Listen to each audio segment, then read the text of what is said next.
बिस्मिल्लाहिर्रहमानिर्रहीम। अस्सलाम वालेकुम स्टूडेंट। आज का जो हमारा टॉपिक है क्वांटम मैकेनिक्स में, वो बहुत ही इम्पोर्टेंट टॉपिक है।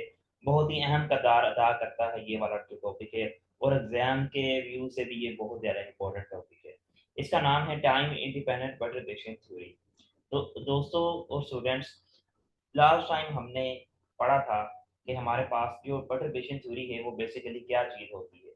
ठीक है, परटर्बेशन थ्योरी क्या होती है, उसकी एप्लीकेशन क्या है, ठीक है, किस मकसद के लिए यूज़ होती है, वो लास्ट लेक्चर में हमने डिटेल के साथ पढ़ा था।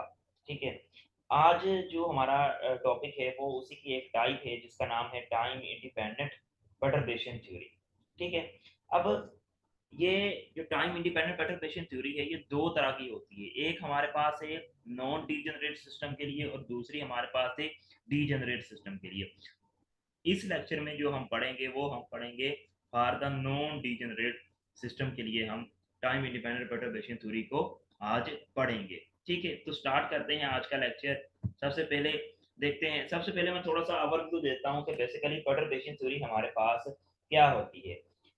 हम जानते हैं कि जब हम इलेक्ट्रॉन्स की मोशन को फाइंड आउट करते हैं, तो अगर तो हमारे पास उसका जो आप कह लें कि इजीली हम उसको फाइंड आउट कर सकते हैं, उसका जो सॉल्यूशन है वो हम इजीली फाइंड आउट कर सकते हैं, तो वो हम श्रोडिंगर वेव इक्वेशन से इसका इजीली सॉल्यूशन फाइंड आउट कर सकते हैं। लेकिन अगर उसकी जो मोशन है, उसकी जो पार्टिकल की मोशन है वो वेरी वेरी कॉम्प्लेक्स है, उसका जो सिस्टम है वो बहुत ही कॉम्प्लेक्स है, देन हमें यूज करना पड़ता है अप्रोक्सीमेशन मेथड्स का। और अप्रोक्सीमेशन मेथड में सबसे जो पहले हम यूज करते हैं वो है परटर्बेशन मेथड या परटर्बेशन थ्योरी इसे हम कहते हैं। ठीक है, अब परटर्बेशन थ्योरी में बेसिकली होता क्या है।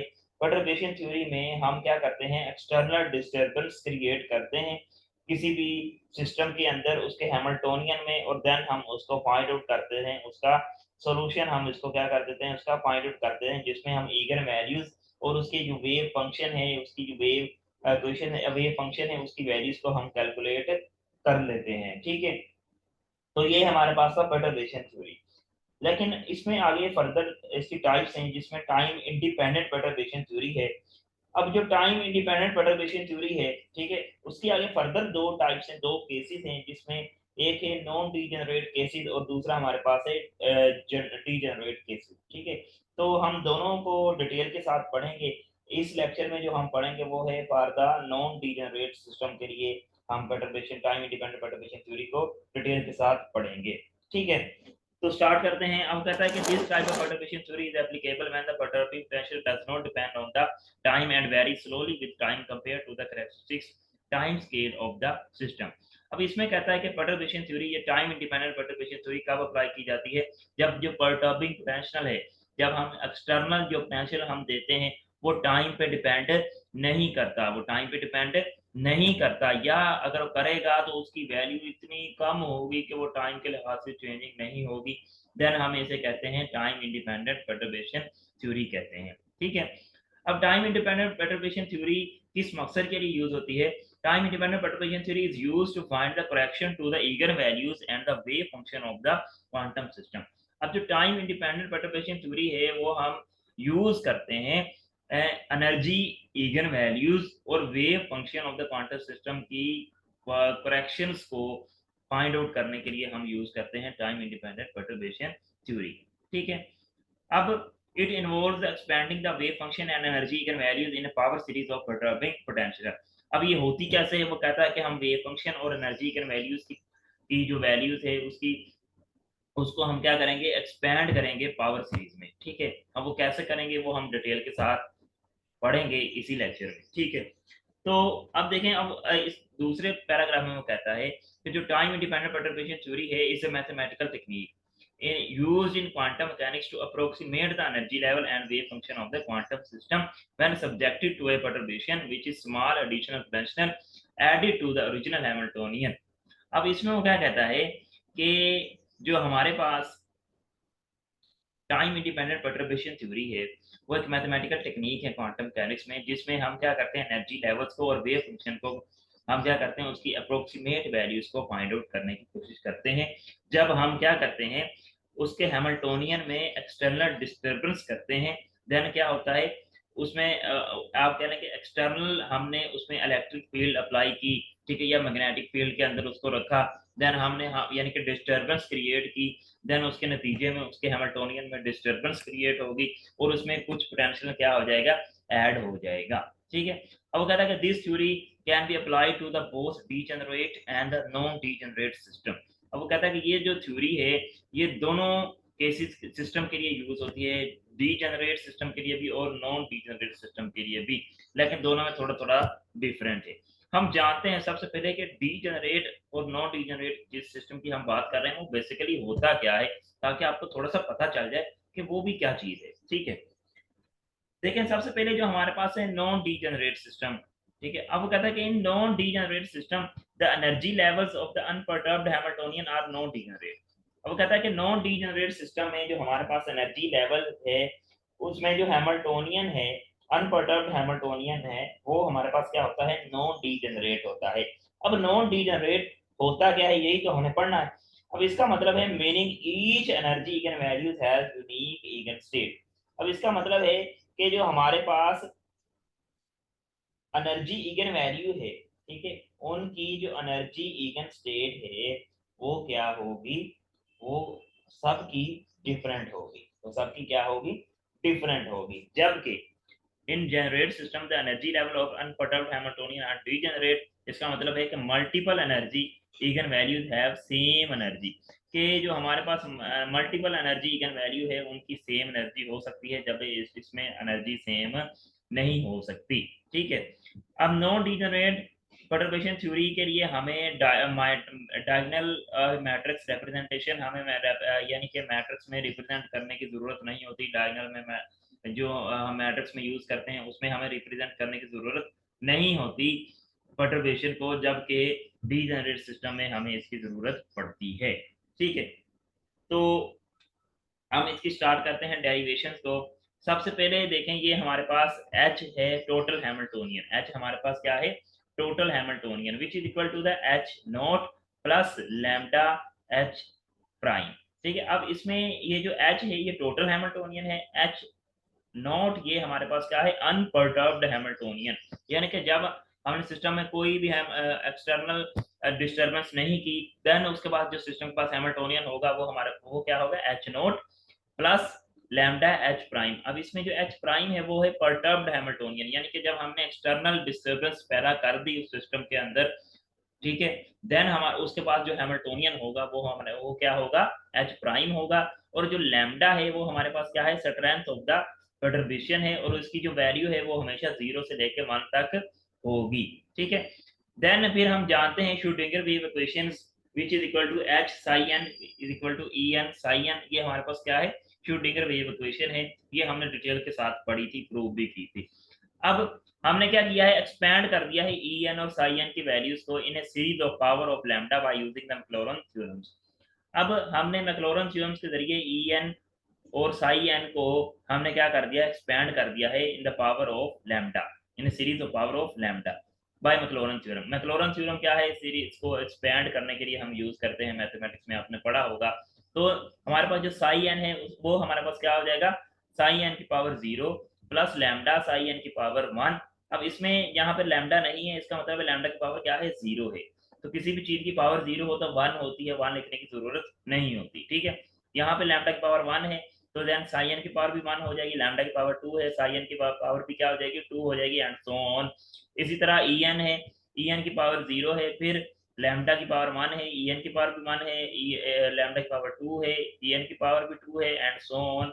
और ये टोटल हमारे पास इक्वेशन क्या बन जाएगी, इक्वेशन नंबर 3 बन जाएगी। ठीक है, अब नेक्स्ट स्टेप में हमने क्या करना है, नेक्स्ट स्टेप में देखें, ये जो हमारे पास इक्वेशन 2 है इसमें जो h की वैल्यू है ये वाली, h is equal to H naught plus lambda H prime, ये वाली वैल्यूज हमने पुट करनी है, साई एन की ये वाली वैल्यू पुट करनी है, ई एन की भी ये वाली वैल्यू पुट करनी है, और साई एन की भी ये वाली वैल्यू पुट करनी है। मतलब क्या करना है हमने, मतलब क्या करना है हमने, इक्वेशन 1 को और इक्वेशन 3 को हमने इक्वेशन नंबर 2 में पुट करना है। जब हम इक्वेशन 1 को इक्वेशन 1 और 3 को इक्वेशन नंबर 2 में पुट करेंगे तो हमारे पास कुछ ये आ जाएगा। ठीक है, आंसर आ जाएगा H not plus lambda H prime into psi n की power 0 plus lambda psi n की power 1 plus lambda square psi n की पावर 2। इसी तरह इज इक्वल टू द, यहाँ पे एनर्जी की वैल्यूज आ जाएगी और ये फिर वेव फंक्शन की वैल्यू आ जाएगी। अब हमने क्या करना है, इनको मल्टीप्लाई करना है फर्दर अंदर। ठीक है, हमने क्या करना है, अंदर इसके मजीद क्या करना है, इसको मल्टीप्लाई करना है। ठीक है, मल्टीप्लाई सिंपल है, जैसे मैथमेटिक्स में आप मल्टीप्लाई करते हैं। देखें एच नोट जब साई एन जीरो के साथ मल्टीप्लाई होगा तो जवाब क्या आएगा, H note psi n zero. Similarly H naught जब लैम्डा साई एन वन के साथ मल्टीप्लाई होगा तो लैम्डा एक कांस्टेंट है वो बाहर आ जाएगा, जवाब क्या आ जाएगा, H zero psi n one. ठीक है, एच नोट या एच जीरो एक ही बात है। ठीक है, इसके बाद क्या है हमारे पास, फिर लैम्डा स्क्वायर कॉमन आए, एक कांस्टेंट है वो पहले आ जाएगा, एच नोट साई एन की पावर टू। इसी तरह लैम्डा एच प्राइम वाला मल्टीप्लाई होगा। ठीक है, और ये हमारे पास कुछ आंसर इस तरह आ जाएगा। सिमिलरली ठीक है, ये वाली वैल्यू भी ऐसी होगी, ई एन की पावर जीरो पहले साई एन की पावर जीरो से मल्टीप्लाई होगा तो जवाब क्या आ जाएगा, ई एन की पावर जीरो साई एन की power zero. Similarly E n की पावर जीरो जब लैम्डा साई एन के वन से मल्टीप्लाई होगा जवाब क्या आ जाएगा, लैम्डा पहले आ जाएगा, ई एन की पावर जीरो साई एन की पावर वन। इसी तरह ई एन की पावर जीरो जब लैम्डा स्क्वायर साई एन की पावर टू के साथ मल्टीप्लाई होगा तो हमारे पास कुछ इस तरह का जवाब आ जाएगा। ठीक है, एंड सो ऑन, आपने क्या करना है, बारी सबको बारी बारी इसके साथ मल्टीप्लाई करना है। ठीक है, तो ये जो हमारे पास जवाब आएगा इसे हम कहते हैं इक्वेशन नंबर 4। इसको हमने क्या कहा है, इक्वेशन नंबर 4 कहा है। ठीक है, अब स्टूडेंट हमने करना क्या है, हम जानते हैं क्वांटम मैकेनिक्स में आप क्या क्या बड़ा पढ़ते रहते हैं। ठीक है, अब हमने क्या करना है, इसमें ये जो हमारे पास टर्म है, ठीक है, इसमें हमने इसमें ब्रा को ऐड कर देना है। ठीक है, ब्रा को ऐड करने से हमारे पास जो साई एन है, यानी कि आपको पता है वेव फंक्शन है, उसी में हमारे पास ब्रा ऐड होगा। हमारे पास ये कुछ आंसर है, वो सेम इक्वेशन हमने लिखी है, सिर्फ हमने क्या किया है, ब्रा को ऐड कर दिया है। ये देखें ब्रा हमने ऐड किया है और ये अलामत किसकी है, ब्रा की है। ठीक है, और हमारे पास सेम आंसर आ जाएगा, बाकी सारा सेम का सेम ऐसे का वैसे ही लिखना है। ठीक है, नेक्स्ट टाइम में हम क्या करते हैं, नेक्स्ट टाइम में हम करेंगे जो हमारे पास कंपेयर करेंगे कोफिशिएंट ऑफ द लैम्डा। ठीक है, हम क्या करेंगे, लैम्डा के कोफिशिएंट को क्या कर लेंगे, कंपेयर कर लेंगे इस इक्वेशन में। इस इक्वेशन में क्या कर लेंगे, लैम्डा के कोफिशिएंट को कंपेयर कर लेंगे। हम लैम्डा की पावर जीरो वाले कोफिशिएंट को भी कंपेयर करेंगे, लैम्डा की पावर वन वाले को भी, लैम्डा स्क्वायर वाले को भी हम क्या करेंगे, कंपेयर करेंगे। जब कंपेयर करेंगे तो हम जब लैम्डा की पावर जीरो को कंपेयर करेंगे, या जिसे हम कहते हैं कि लैम्डा नहीं लिखा हुआ जिन टर्म्स में, देन उसको कंपेयर करने के बाद जवाब जो आता है हमारे पास वो क्या आता है, H zero psi n zero. ठीक है, ई एन की पावर जीरो साई एन की पावर जीरो। हम इसे क्या कहते हैं, जीरो ऑर्डर परटर्बेशन। इसे हम क्या कहते हैं, जीरो ऑर्डर परटर्बेशन।